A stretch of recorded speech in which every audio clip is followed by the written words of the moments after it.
Such a lazy day and I look like crap. But hey, who cares? Hey, Trans Youth, I am one day late and I really apologize, but I crashed 16 hours of sleep and then another like 3 hours today, and I don't know what's going on, but hey, I guess I needed it. I wanted to talk a little bit about having selected a Trans Youth viewer, but we have not gotten in contact with him yet. So I am hoping that by next week we will actually have a brand new Trans Youth blogger, or at least a brand new wildcard.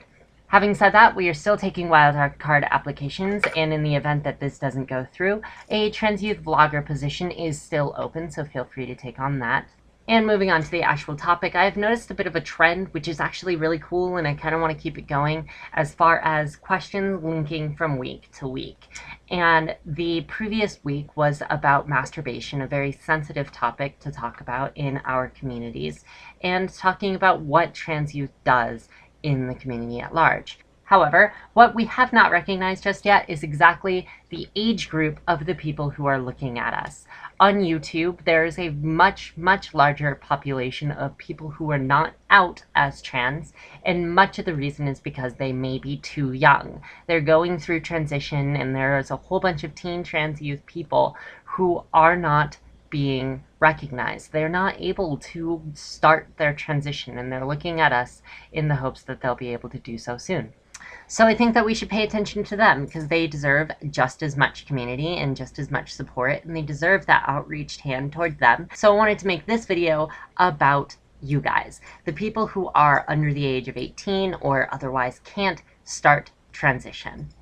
Now, remember us doing these kinds of videos before where it's talking about if you can't pay for transition, how do you prepare for transition? But I wanted to kind of segue it a different way, just a slightly different way, is providing that support in that community to those people who cannot transition. Because I've given pointers about saving up your money, and I've given pointers about doing what you can.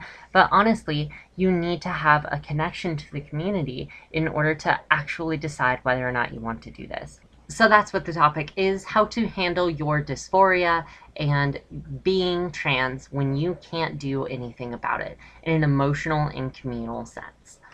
My number one tip for you guys is to keep talking to us. Keep getting yourself engaged and keep talking to the community, and make sure that you're telling us about things that really, really mean something to you.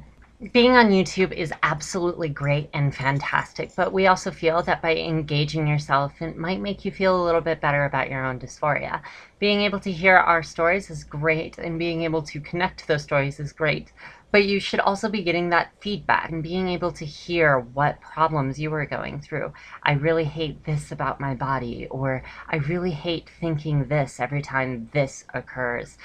We like to hear about that, and we like to comfort you for that because we've been there, and it's something that is very important for you to get off your chest, especially towards someone who knows how you feel and can connect to you.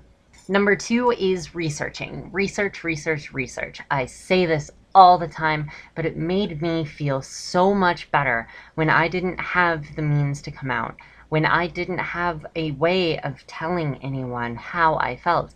I researched it. I read other people's stories. I read the solutions other people came up with it, and I started getting really amped up for it and really, really wanted this to happen. So I started feeling better about my situation.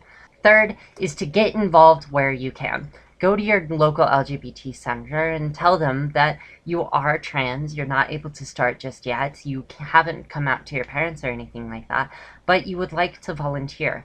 Join your local GSA, and that can be under the guise of just being an ally. You don't have to be out to be a member of GSA.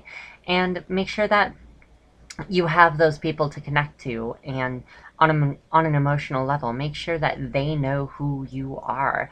I think that it's very, very important for you to have a support structure. I actually joined the Unitarian Universalist Church when I was in 10th grade, which is very accepting of LGBT people, and it was probably the greatest thing that ever happened to me before I came out, because I had a group of people that were supporting me without even knowing it.